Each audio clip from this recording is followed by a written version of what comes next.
Hello, everybody, and welcome to another edition of the Knicks Film School pregame show. My name is Andrew Claudio, a.k.a. GMAC. Happy New Year. Welcome to 2024. And I'm sure, like me, the rest of you are still processing what the last 48 hours have been here in the Knicks universe. Rather than preview the Knicks game on New Year's Day against the Minnesota Timberwolves, here's your preview. They're really good. The Knicks are going to be really tough against them with their new potential player, OG Anunoby. Let's hear more about OG Anunoby instead of previewing the Timberwolves. I'm sure my guest could also tell you a lot about the Timberwolves.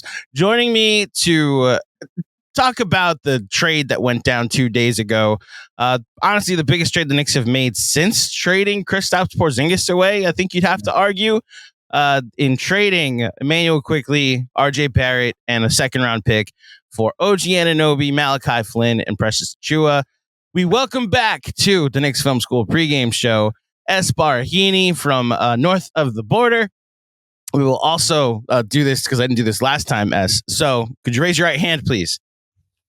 Do you swear to tell the truth, the whole truth, and nothing but the truth to help you God?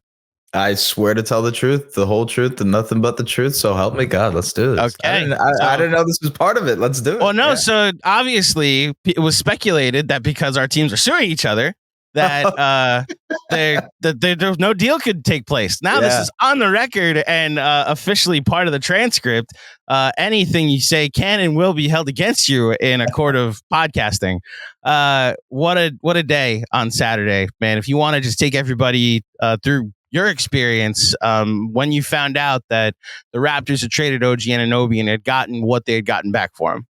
Yeah, I mean, look, our experiences were probably similar. I was getting ready to go out, enjoy my Saturday. I was about to get some Korean fried chicken for the people who enjoy Korean fried chicken. I was about to get that. I hadn't seen a couple friends in a while, so I was going to grab lunch with them. But as soon as I saw the notification, I dropped my backpack and I was on the computer, kind of just working from there. And it threw a wrench in my entire day. It probably is throwing a wrench in my entire week following up, just because, the outburst, the aftermath of the trade, you got to see how they look on game one and then react to it and overreact to it. But yeah, the trade was, I was shocked just because the Raptors, one, actually made a trade, and two, didn't wait until the deadline to make a trade, which I thought was going to happen. I thought they would kind of hold out until February 8th, and then any move would happen at that point. But I guess they got an indication that OG wasn't going to be re-signing anytime soon,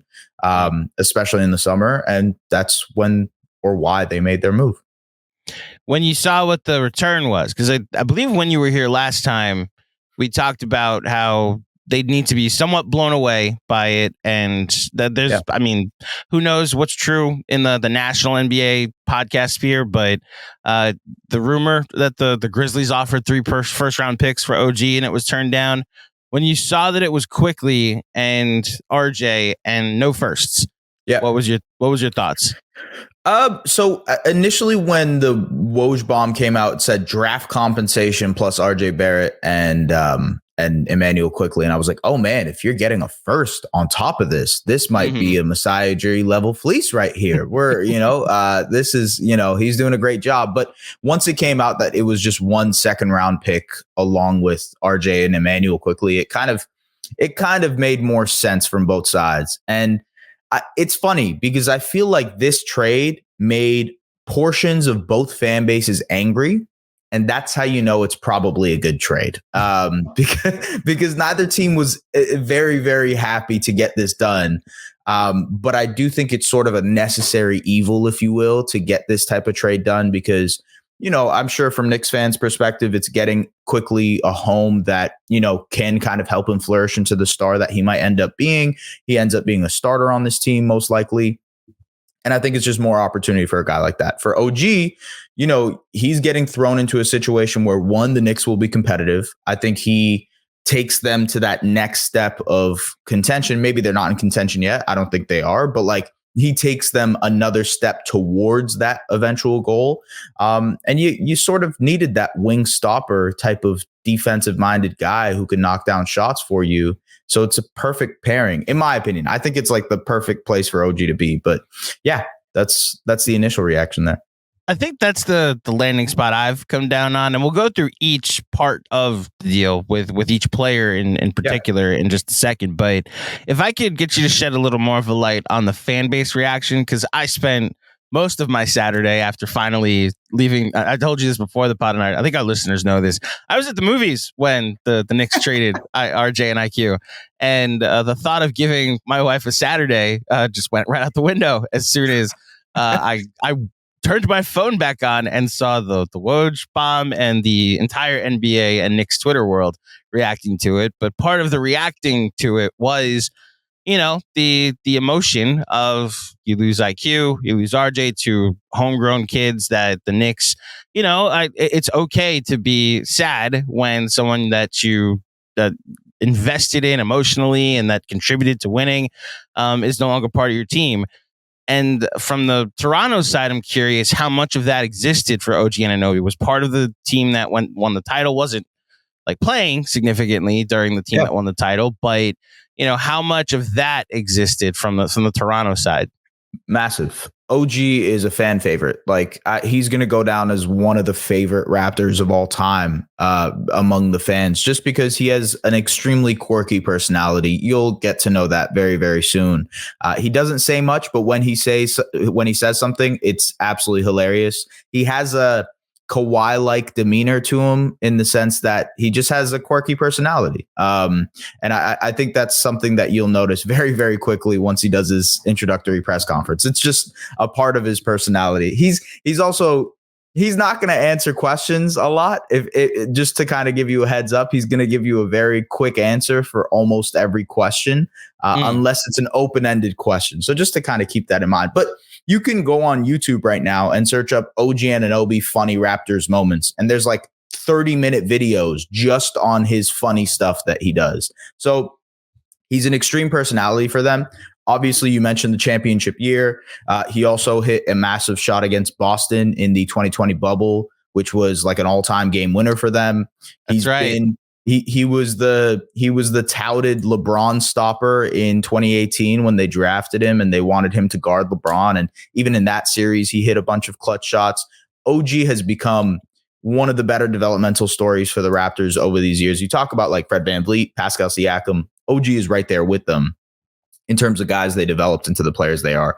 He's obviously homegrown talent too, right? Like he's been with the Raptors his entire career. It's going to be kind of weird to see him in blue and orange. I think that's probably the sentiment fans are feeling. There's entire Twitter accounts dedicated to OG Anunoby and just his inner workings and his life. So there's definitely going to be that drawback. And it's a somber day, I guess, because you're letting go of OG.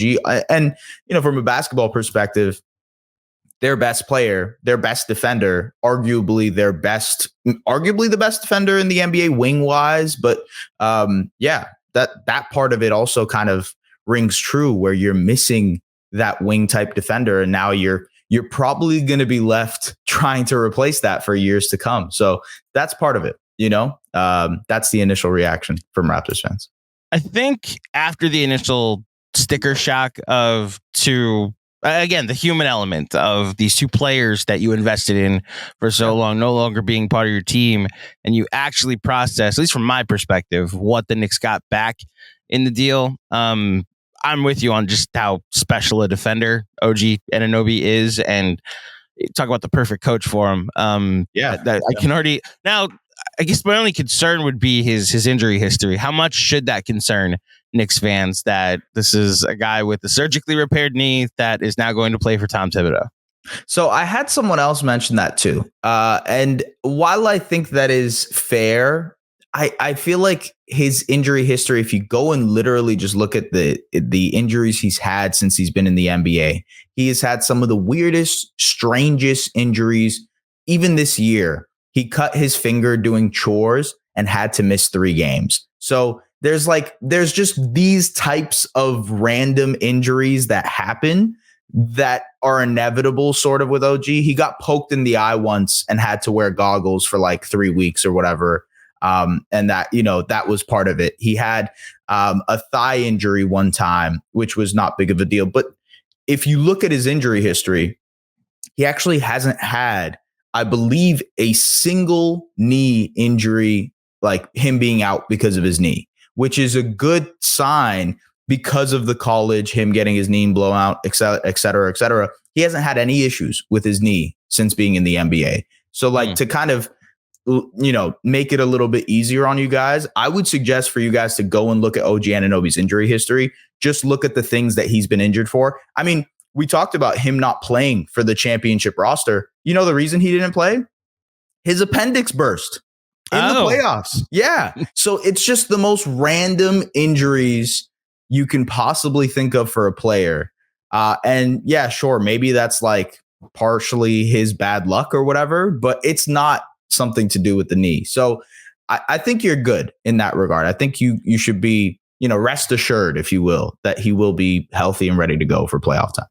I think I speak on behalf of Knicks fans that were invested in IQ and RJ, that if you're trading both of them for someone that I'm pretty confident they're going to be able to extend, which I saw this got brought up yesterday, that the risk of trading for OG when his impending free agency looms. I don't think the Knicks make this deal without significant confidence that they're going to be able to re-sign him. And it's become a running joke that we just embrace at this point. His agent is the Knicks president of basketball operations son, between Sam Rose and Leon Rose, I think, over any of the next holiday dinners that exist. It's like, can you pass the salt and also 3 years, 3 years, 120 for OG Anunoby, whatever the deal ends up being. Although the Jake Fisher report yesterday, I don't know if you saw that he would take somewhat less somewhat of a haircut to sign with the Knicks, that it was interesting. Yeah, like special circumstances. I don't know. So if I could, like, we'll wrap up the OG part of this, like the extension in Toronto, because the last time we spoke, it seemed like you were confident based off of what you were hearing from Toronto that his future would be, that they were like, whatever offer you want, we would potentially match it or exceed it. And from the extension talks with Toronto, or even just re-signing with Toronto, the direction that went, if you could shed light on that and why it eventually went to the point where Toronto was like, all right, you know what, we should try and get something back for him. Yeah, from what I heard, it was still that was the case. Even when they were about to make the trade, it was like, we will still sign you for whatever amount you'd like.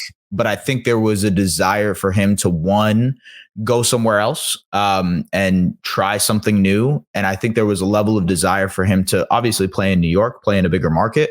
And on top of that, I think maybe he thinks there's a role for him offensively a little bit more in New York too, compared to Toronto, where Scotty's going to have the ball a lot of times. Obviously, Pascal's going to have the ball. Who else? Maybe Quickley will have the ball a lot.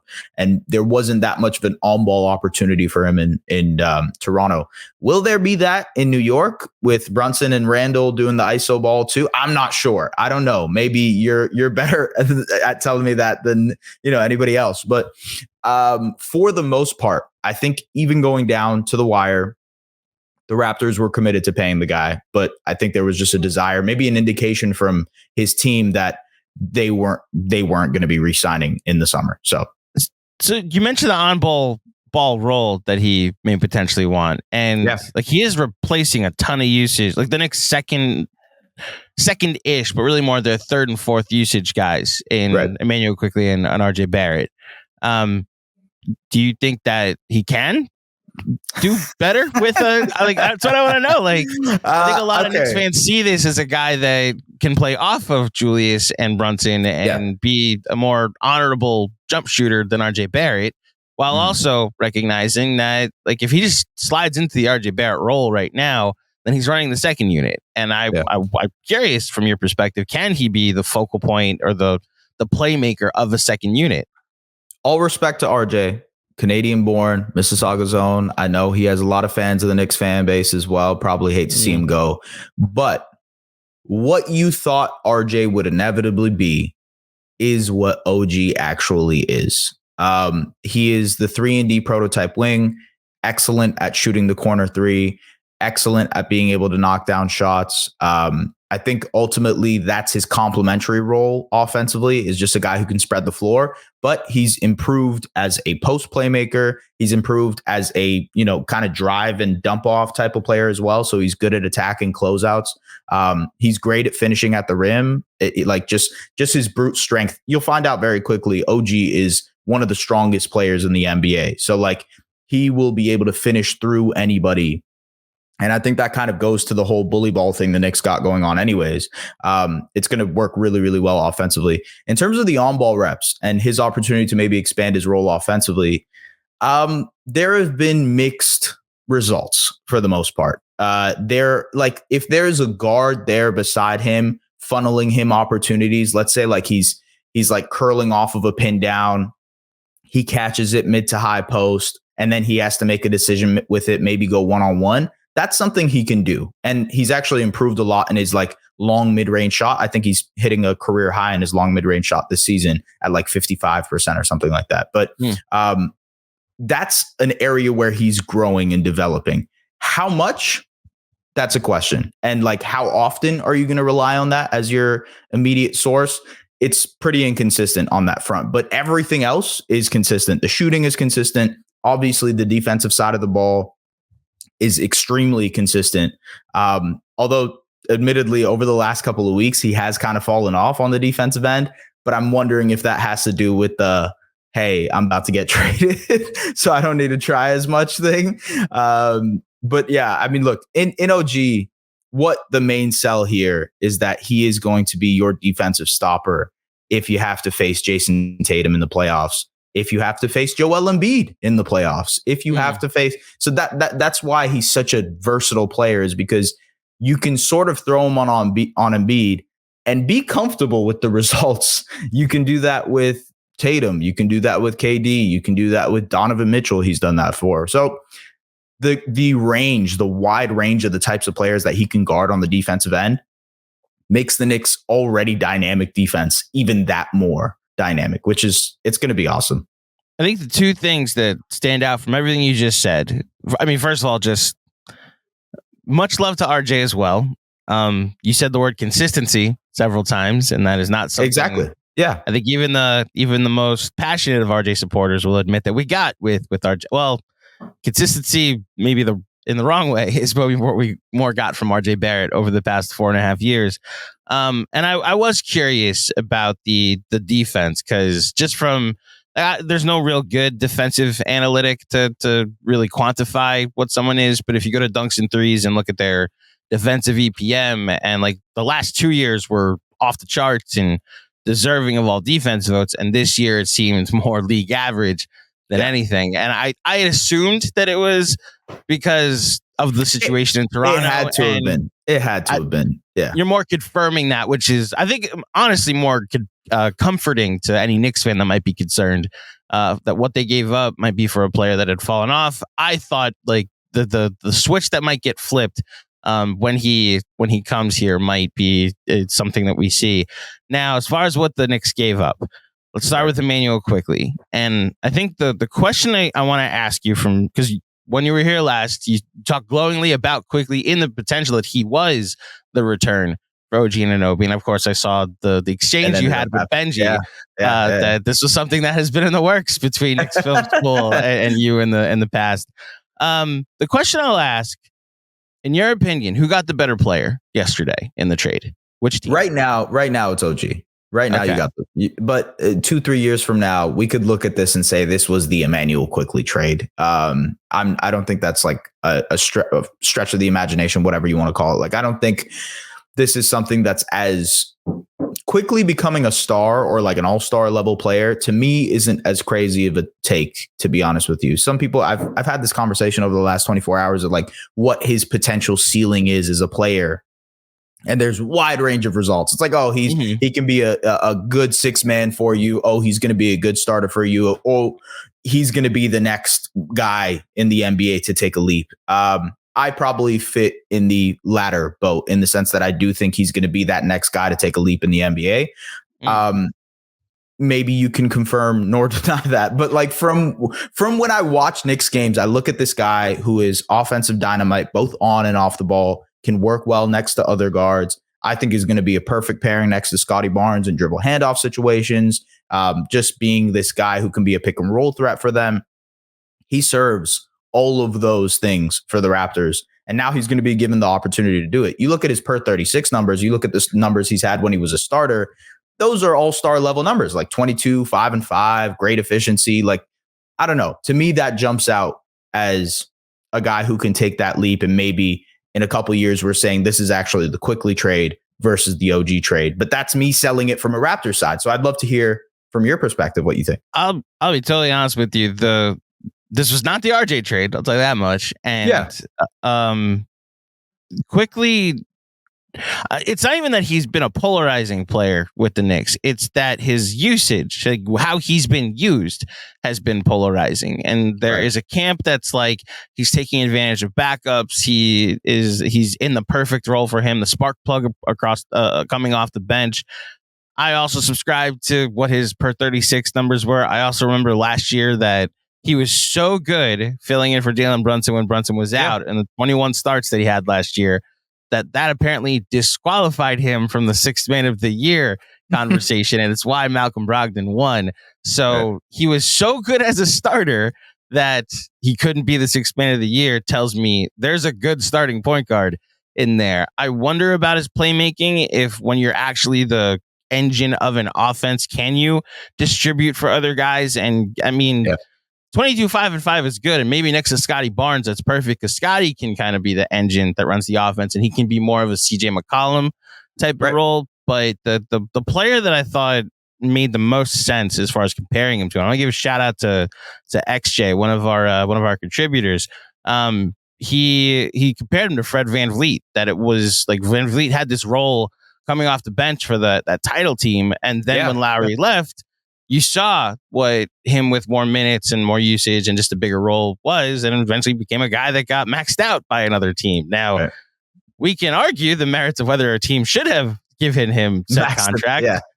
But that's the type of leap that potentially could exist for Immanuel Quickley with a bigger role and more minutes. And look, I think that's my fear today is that the Knicks' refusal to give him a chance, just start him for a little bit and see what this looks like. The numbers with him and Brunson were off the charts. The numbers, I mean, this season, the 4-man pairing of Josh Hart, Julius Randle, Immanuel Quickley, and Jalen Brunson in like the 350 possessions they were on the court together this year was like plus 25. So we were at the point where it's funny that all of this happened this week because I had come to the point, I think a lot of us had come to the point where it was like, this should just be the starting lineup. Like, RJ's feelings aside, especially after the OKC game, right? Especially after the OKC game, which I watched. I'm like, what's going on here? You know, he goes off in that fourth quarter, and then Tibbs subs him out, and you're like, whoa, what is? What? How did that? So the thing about the OKC game, which is why I think this week has, and I cannot wait for the behind the scenes look at this. Whoever is able to get the behind the scenes look with the Knicks, but like. It felt like for the fan base on the outside, we had reached a tipping point where it's like, this can't be a 24-minute a game player. And with RJ, as we transition to him, it also seemed like we had come to a tipping point. I don't know how much you've dove into his numbers since his first 7 games. So he got off. Do you watch on Amazon the show The Boys? Yes. Yeah. I do. I call his first 7 games Compound V RJ. Because he was taking the superhero gene, and he was A-Train when he was doing the Compound V, and then literally something happened to him the first 7 games. He was dishing, he was penetrating and kicking, and like the decisions were correct. The process was great. The 3-point, he was shooting 50% from 3 for the first 7 games, and it was like, if this is the RJ here to stay, then the Knicks are in a different tier. Then he went out for a couple games with some migraines, and when he came back, it was the worst stretch of his career. It's an 18-game stretch or 19 game stretch where he had a 26 usage and a 43 effective field goal percentage. That type of usage with that paired with that type of effective field goal percentage, the only player to do that over a full season over the last, I believe 10 years is the search I did, is Kobe his last year in the league. So that's how bad RJ was playing. Tour date Kobe, where it was just an attraction. Hey, come see Kobe. He's going to be awful, but you're going to see Kobe for the last time. Oh, and we had really reached a tipping point where it's like, you can't keep playing this player the minutes that you are, giving him the usage that you have. And Tibbs then inserting him back into the game for length. It's like something's going to have to give here. Now, I don't know if you need to like restructure your whole organization for Immanuel Quickley to find minutes. That I think can be where reasonable minds disagree. But I guess I'll ask you, like, getting RJ at this point, like, how is he being viewed as a return? Like knowing how much he struggled. I know he's going home. That's a great story, but he's playing the worst basketball of his career at the moment. Yeah, I'll tell you this. I think from a marketing PR perspective, the Raptors probably love it. Get to sell a bunch of tickets. You bring in Canada's own. He just won a bronze medal. All of that. He's going to the Olympics this summer. Like, all of that is going to play into, hey, come watch the Raptors play. We've got a Canadian on the roster, and his name is RJ Barrett, and he was called Maple Mamba in high school. So, like, come watch, right? That aspect, I think, huge win for the Raptors in being able to sell tickets in the post-Pascal Siakam era and how they're able to kind of brand this team, right? With Scotty, with RJ, with Quickley, with Grady, whoever they end up putting alongside those guys. How he's actually going to look on the court and how he fits into this roster, especially if Pascal isn't being traded, that's also TBD, who knows? But at least in this next 6 weeks, with Pascal being on the roster, the spacing is going to look wonky if he is your starting two guard. I think there's a better idea of him maybe coming off of the bench and being a sixth or seventh man. Now, is that something that they envision? Is that in play? By the way, he's never come off the bench with the Knicks. I don't think so. I don't think that is in play. I think that is probably a suggestion I would make in the coaching room, and then I would be called an idiot because they would say that's just not going down. He obviously is a starter level player, et cetera, et cetera. To kind of shoot him some bail just for Raptors fans, and I bet Knicks fans are probably thinking, oh my God, don't shoot this guy any bail. He's 23 years old. So you're hoping that whatever he needs to figure out in his career to get to his prime, which will eventually be like 26, 27 years old, he'll be prime RJ Barrett, right? Whatever he needs to get to that point, he will inevitably get in Toronto, whether it's being back home, whether it's maybe like him being in Canada helps his shooting touch because he was great in the summer for the Raptors, not for the Raptors, for Team Canada in terms of the shooting. Who knows, right? At a baseline level, he's a rotation guy. He's a guy that you can throw into the rotation, and the Raptors just did not have enough rotation players, enough depth, to be honest with you. And I guess that's sort of my question with, Precious Achiuwa and Malachi Flynn, because towards the end of their Raptors careers, they were out of the Raptors rotation, and the Raptors have one of the worst benches in the league. So that kind of goes to show you, how much they trusted a Malachi and how much they trusted a Precious Achiuwa.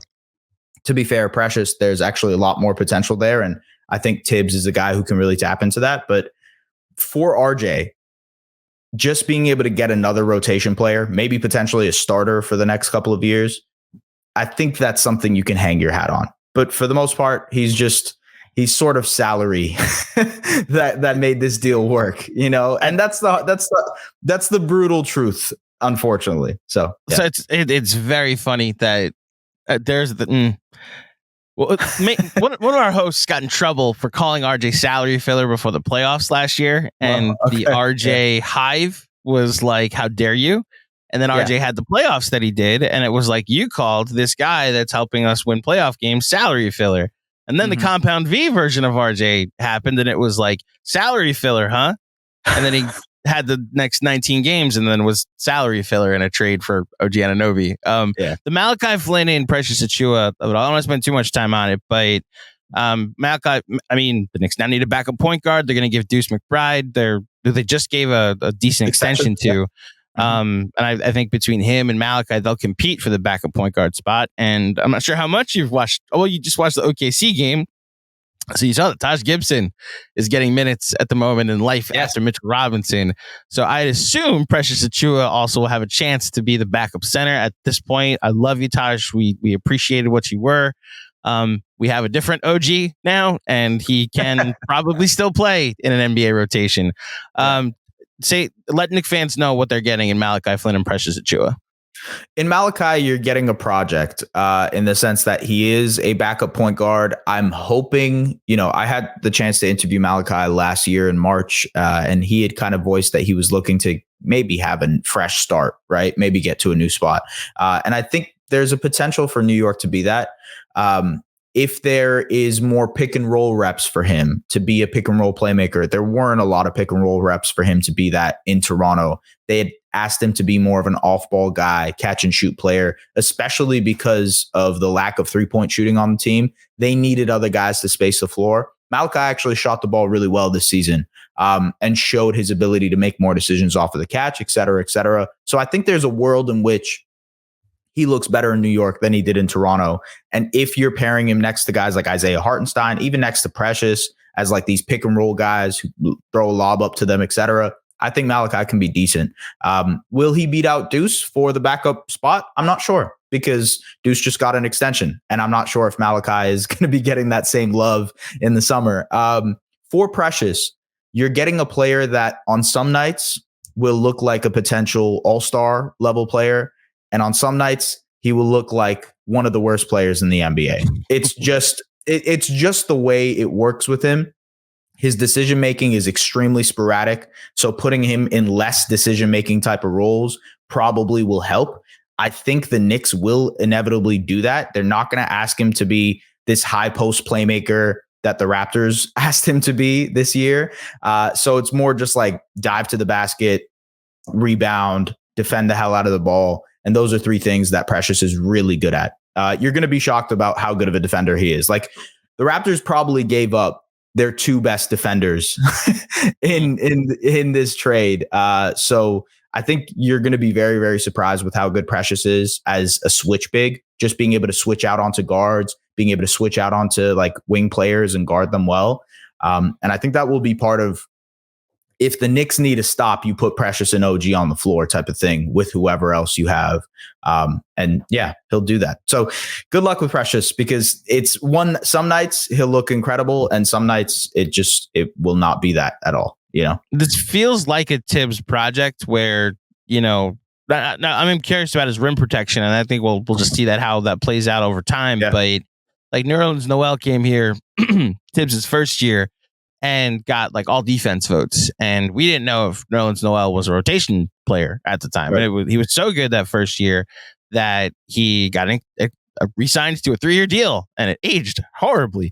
But the point was, like, that first year, like Mitch also got hurt that year. Nerlens Noel was starting playoff games for the Knicks. And it was like, okay, yeah, the defense hasn't completely fallen off a cliff when you put him in there. And I'm curious if just specifically as a backup center, if Achiuwa can fill that role. And of course, we'll see what happens over the next days and weeks to come. Two things before I let you get out of here. We can make them really quick. Okay. What's next for the Raptors? Because this is the first domino, I think, of trade season. Obviously, the James Harden trade happened. I argue that was an extension of this offseason finally ending. But the Anunoby got traded. There's, of course, been speculation about Siakam. And, I'm not trying to pour salt in the wound, but because OG and some rotation pieces got traded, the longest losing streak in NBA history ended last night. And I'm curious if Raptors fans, seeing OG leave, knowing that Pascal might be leaving soon, if there's an expectation that like this is going to start to go a certain direction this season. So if you can tell us what that direction might be. Okay, so I do think that there is a Pascal trade that's going to happen in the next 6 or whatever, however amount of weeks left until the trade deadline. What that trade is, what it brings back, big question, no idea. And there's obviously the different teams that have been mentioned: the Pacers, the Kings, the Hawks, even the Mavericks yesterday were mentioned. And you look at that and say, well, the players on those teams, maybe some of them can help. Maybe there's a prospect or two. Maybe there's a rotation player or two that can help fine tune this roster, make it better. what I've heard and the indication that I've gotten from the Raptors almost consistently is that there's no intention to tank or rebuild. They are not trying to tear this thing down to the studs, start over with Scotty and IQ and Grady and RJ and whatnot. That's not what they're trying to do. They are trying to stay as competitive as possible while also retooling around Scotty, who is turning into an all-star level player. So how are you going to accentuate Scotty's strengths? You know, you get a guard like Quickley who can make decisions, who can shoot the ball, pull up threes, etc., off ball as well. You get a guy in RJ who technically, hopefully at some point will be a 3-and-D player that can be consistent on both ends. And then you have guys like Grady Dick who are, you know, a 3-and-D project who can potentially end up becoming a really, really good shooter in this league. You have a guy, you know, eventually that you probably want to move in Jakob Poeltl for a different type of center. So they're trying to stay competitive through this whole change of the guard, if you will. And what they do to make that happen, how competitive they're actually trying to be honest with you, still TBD on both of those questions. So I just know that they are going to move Pascal. What, who, why? Those are the questions we're waiting for. And that's they're going to try and stay competitive, and so that means that they're like disregarding the fact that the pick is top 6 protected. You're saying? I think their goal is to let that convey this year and let that turn into a San Antonio Spurs top 10 or 13 or whatever pick, and so that they could have their draft stock in 2025 when Cooper Flagg is coming, and in 2026 when it's Cameron Boozer and Koa Beat and all those guys. And it's like they're probably, I'm assuming, just because of the weakness of this draft, you know, whatever, that they would rather it convey now than have it be hanging over their heads in 2025 and in 2026, when it will also, by the way, be top 6 protected. So you don't want to do that in the second year of your retool. You can do it in this initial year when you still have a bit of a foundation. Maybe Pascal helps lead you to a couple more wins in these 6 weeks to kind of keep you afloat until the final stretch of the season. Yeah, that never, I think, gets factored into these. Not like you said, retool is probably the better word, but when teams start to tear it down, there's the assumption, let's be as bad as possible. Let's get as high a draft picks as possible, especially if there are pick protections. This is what happened when the James Harden trade from Houston happened. It was like, well, this pick is top 4 protected, and like there's talent at the top of this draft. And for a draft like this, it doesn't seem to have that clear blue chip prize. Let's just have the pick convey this year, and then it's done. And I'm you know, that's an interesting wrinkle to the different NBA transactions that we've seen over the years, you know? Yeah, and I think that's why getting this pick, the second round pick this year from you guys, technically from Detroit, which it'll be the 31st pick in the draft. Yes. It'll be the 31st pick in the draft, which a lot of Raptors fans are selling as essentially a late first, which is so we were reviewing it. And it's honestly, if you want to look at it, it was the first used to get OG Anunoby as far as I'm concerned. Last thing, and this is where my investment in Immanuel Quickley comes into play and my belief in his ability in Toronto. And I saw the comments from Dennis Schroeder last night after the game that he was concerned about the buy-in to the system that the new coach put in. And this is a guy that just recently had gotten taken out of the starting 5. How soon before Immanuel Quickley could potentially be the starting point guard? Do you foresee that this is going to be a right away thing, that Quickley will come to Toronto and be the starting point guard?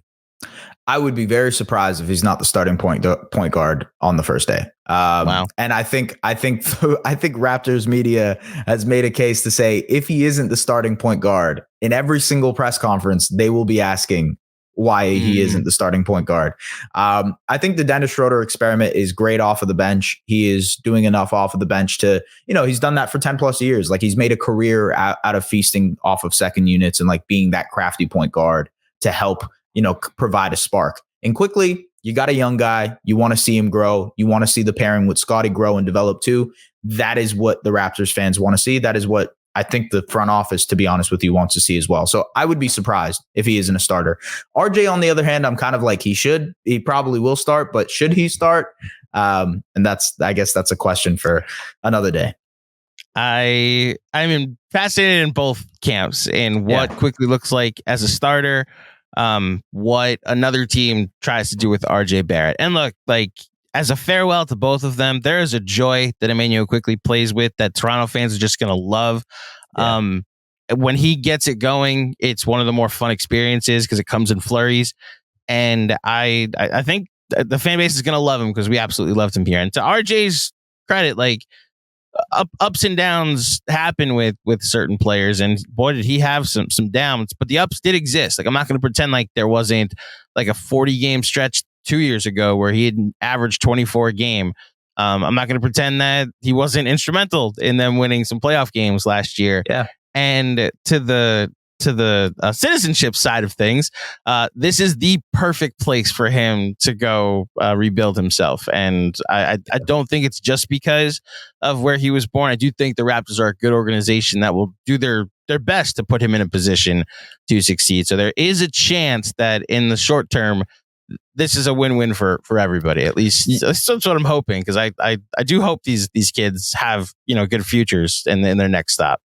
I think Knicks fans will also fall in love with OG just because of the tenacity that he brings on defense. He's going to uplift that defense to another level. I mean, they've already been good this year defensively, and I know Mitchell Robinson is out this season, but let's say post Mitch, it's been an experience, which is why you saying Precious is good defensively. It's like, oh, maybe this is more than just one player coming to help. This could be two players coming to help.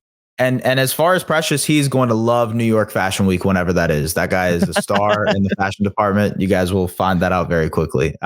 It's tough for Raptors fans too, man, because OG was a guy that they developed, and Precious was the main piece in the Kyle Lowry trade. So you look at that and you say, well, yeah, that's it for that era, right? For that moment that the Raptors had. And there's clearly a new direction here. There's clearly a new vibe. They're trying to change whatever identity that they had beforehand, which is going to be very fascinating to see how it looks over the next couple of years.